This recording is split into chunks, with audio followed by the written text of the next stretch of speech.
நம்ம வாழ்க்கையில இந்த 3 விஷயங்கள் நம்மட்ட இருந்ததுன்னா, கண்டிப்பா நம்ம வெற்றி அடைஞ்சிருவோம். என்ன நினைக்கிறோமோ, அந்த இலக்க அடையறதுக்கு இந்த 3 விஷயங்கள் ரொம்ப, ரொம்ப, ரொம்ப முக்கியம்.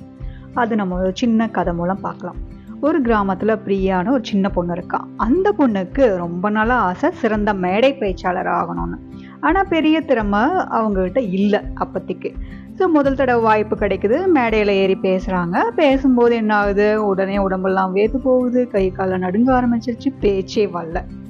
ஓகே.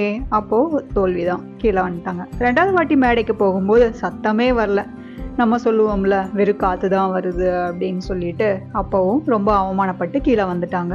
அந்த பொண்ணு 3 வருஷம் விடாம பயிற்சி பண்ணி, பண்ணி, பண்ணி, பண்ணி 3 வருஷம் கழிச்சு இன்னொரு வாய்ப்பு கிடைக்குது.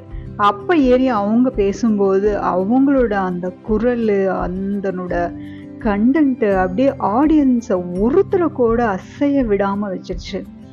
அவங்க பேச்ச முடிக்கும்போது எழுந்த அந்த கரகோஷம் இருக்கே, அப்பப்பா! அது அளவில்லாததுங்க. அந்த பொண்ணுக்கு அப்படி ஒரு ஆனந்தம். ஜெயிச்சுட்டோம்டா, ஜெயிச்சுட்டோம்டா மாறா! அப்படிங்கிற அளவுக்கு. இதுக்கப்புறம் தான் அந்த ஊர்ல அவங்க பெரிய பிரபலமாகறாங்க. அக்கம் பக்கம் எந்த ஊர்ல எங்க பேச்சு, மேடை பேச்சா இருக்கட்டும், நிகழ்ச்சி தொகுப்பாளராகட்டும், இன்ட்ரோ கொடுக்கறதாகட்டும், நன்றி உரை செலுத்துறதாகட்டும், இந்த பொண்ணு இல்லாம ஒரு ஃபங்க்ஷன் கூட நடக்காதுங்க. அப்பதான் எல்லாத்துக்கும் புரிஞ்சது, திறமை ஒரு செயலை தொடங்க வைக்கும், முயற்சி உன்னை முன்னே நகர்த்தும், பொறுமை உனக்கு வெற்றியை கொடுக்கும்.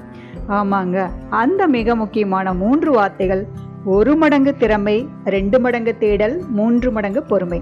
ஆம், இந்த 1 மடங்கு திறமை, 2 மடங்கு தேடல், 3 மடங்கு பொறுமை, இந்த 3 இருந்ததுன்னா நம்ம வாழ்க்கையில கண்டிப்பா வெற்றி மட்டும்தான். நன்றி.